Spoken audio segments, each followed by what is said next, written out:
Olá, hoje é domingo, dia 3 de novembro de 2024 e nós estamos aqui para fazermos os nossos estudos bíblicos. Hoje nós vamos ler, estamos terminando o livro de Josué, quase lá, vamos ler o capítulo 22 de Josué, 6 versículos, mas eu te aconselho firmemente, aí já vai o meu primeiro recado, a ler o texto inteiro. Esse capítulo é muito importante, leia ele todo, depois volte aqui e escute o estudo, aprenda um pouco e passe esse estudo para outros irmãos, para seus familiares, para que eles também possam ser edificados.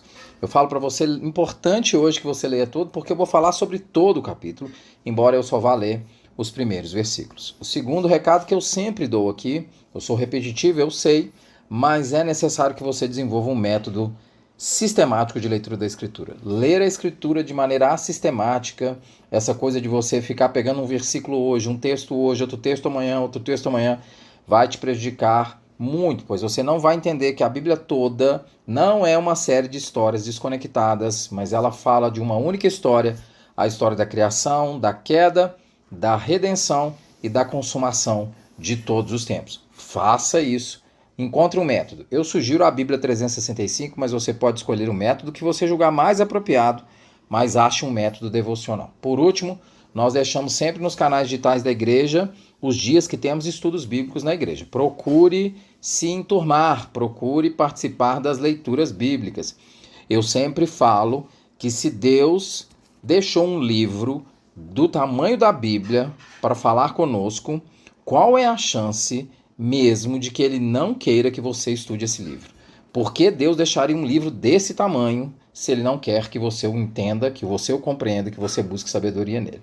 Vamos ler Josué 22, de 1 a 6, eu estou lendo na NVI. Josué convocou as tribos de Ruben, de Gade e a metade da tribo de Manassés e lhes disse: vocês fizeram tudo que Moisés, servo do Senhor, ordenou. Durante muito tempo, e até hoje cumpriram, não abandonaram seus irmãos, mas cumpriram a missão que o Senhor, o seu Deus, lhes entregou. Agora que o Senhor, o seu Deus, já concedeu descanso aos seus irmãos israelitas, como tinha prometido, voltem para casa, para a terra que Moisés, servo do Senhor, lhes deu no outro lado do Jordão. Mas guardem fielmente o mandamento e a lei de Moisés, servo do Senhor,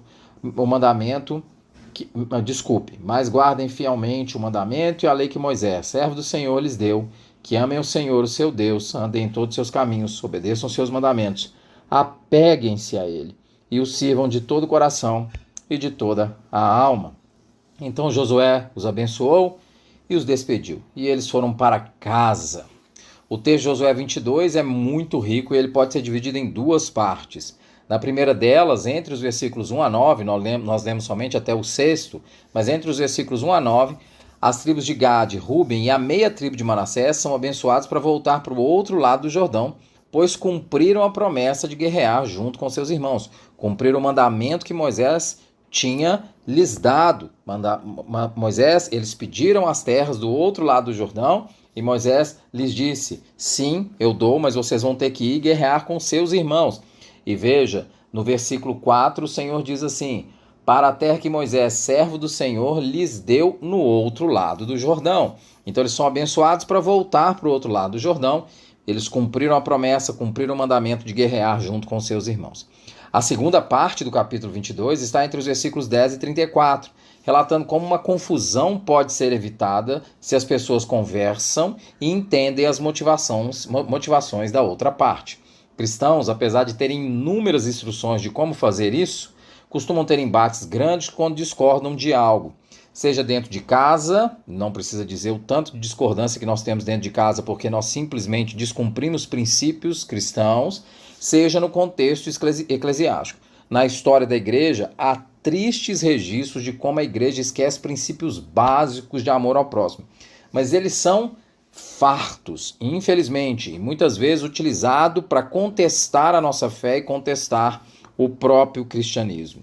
Porque nós simplesmente não vivemos aquilo que pregamos tantas vezes. E nós estamos vivendo um contexto contemporâneo de igreja que isso acontece com muita frequência em redes sociais.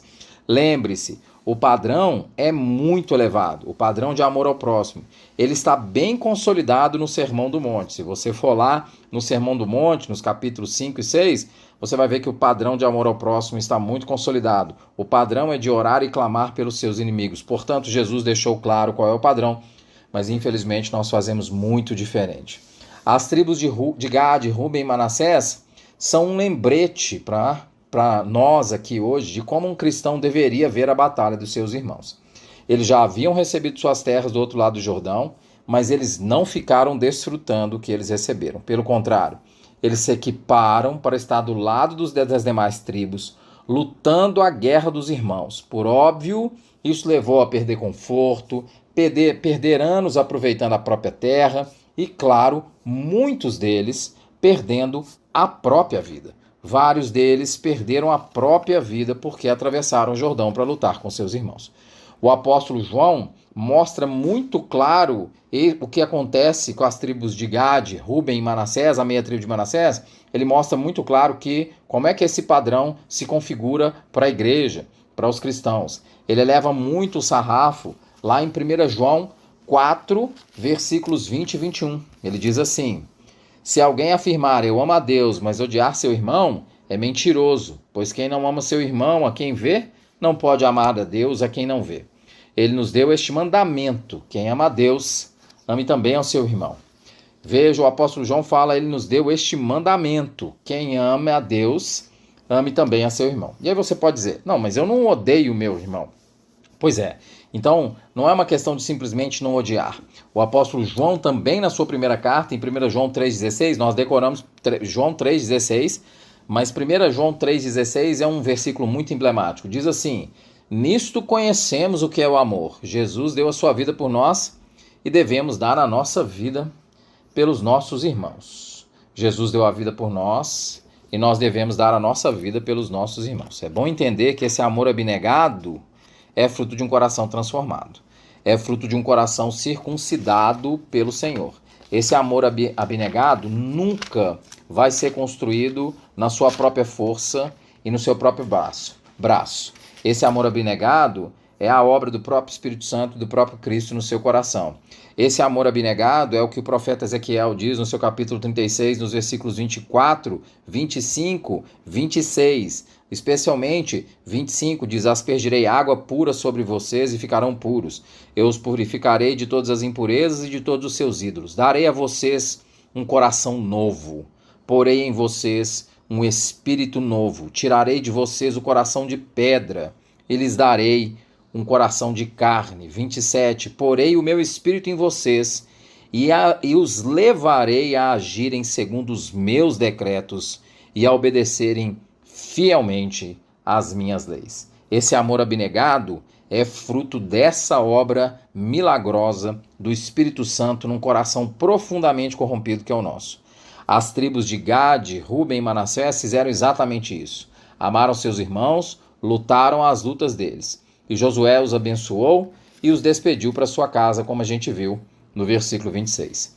No versículo 6, me desculpe, do capítulo 22 de Josué. Mas o mais curioso é que entre os versículos 10 a 24, nós vemos o relato de que eles amavam seus irmãos e amavam a lei do Senhor.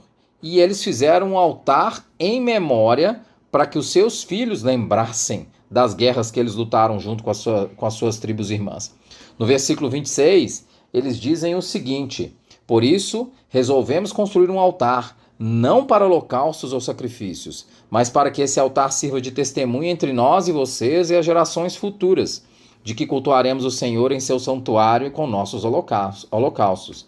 Basta lembrarmos do texto em Josué capítulo 4, como Deus ressalta a importância de memoriais. Se você voltar lá, você vai ver o estudo que nós fizemos sobre isso. E o que acontece? As demais tribos se irritam pelo medo de castigo de Deus, pois havia somente um altar de sacrifícios. Era um altar somente, esse altar era o altar da tenda do encontro que foi dada na lei de Moisés. Então, quando as tribos de Gade, a tribo de Ruben e de Manassés fizeram esse altar, eles falaram, eles estão fazendo um outro altar para holocausto, mas esse não, isso é uma desobediência à lei de Deus. E por medo do castigo, pois deveria haver somente um altar de sacrifício, eles se propuseram a guerrear. É isso mesmo. Veja o que está escrito no versículo 12 do capítulo 22. Toda a comunidade de Israel reuniu-se em Siló para guerrear contra eles. Agora pense, seus irmãos deixaram as casas deles, lutaram com você, batalharam as suas batalhas, e no primeiro conflito que existe, a ideia já é guerrear? Não parece estranho? E Gade, Rúben e Manassés explicam o motivo do altar. Lembram que adoram ao mesmo Deus e dizem claramente, se nós fizermos algo errado, que o Senhor não nos poupe hoje. Diz assim, o poderoso Deus, o Senhor, no versículo 22, o poderoso Deus, o Senhor, Ele sabe, e que Israel saiba, se agimos com rebelião ou infidelidade para com o Senhor, não nos poupem hoje. Se construímos nosso próprio altar para nos afastarmos do Senhor e para oferecermos holocaustos e ofertas de cereal ou sacrifícios de comunhão, sobre ele que o próprio Senhor nos peça contas disso. O cristianismo é um convite louco de viver a vida de luta pelos outros com um risco real de perseguição e de ser mal entendido, como aconteceu com as tribos de Gade, Rúben e Manassés. Então entenda, eles falaram claramente no versículo 26, que eles colocaram esse altar como memorial. Entenda uma coisa, ninguém entra nisso porque quer. Ninguém entra nessa história de amar o próximo porque quer. Talvez você não esteja entendendo a minha frase, mas nós somente vamos viver esse tipo de vida abnegada que os irmãos aqui de Gade, Rúben e Manassés viveram, e nós só vamos viver essa realidade de entrar na guerra dos outros se o Senhor converter o nosso coração, como eu li em Ezequiel. Se Deus tocar o mais íntimo dos nossos corações. Essa é a única chance de nós vivermos esse tipo de vida abnegada, que luta a guerra dos seus irmãos e que, ao serem compreendidos, ainda explica e ainda diz, se nós fizermos alguma coisa errada, que o Senhor nos castigue.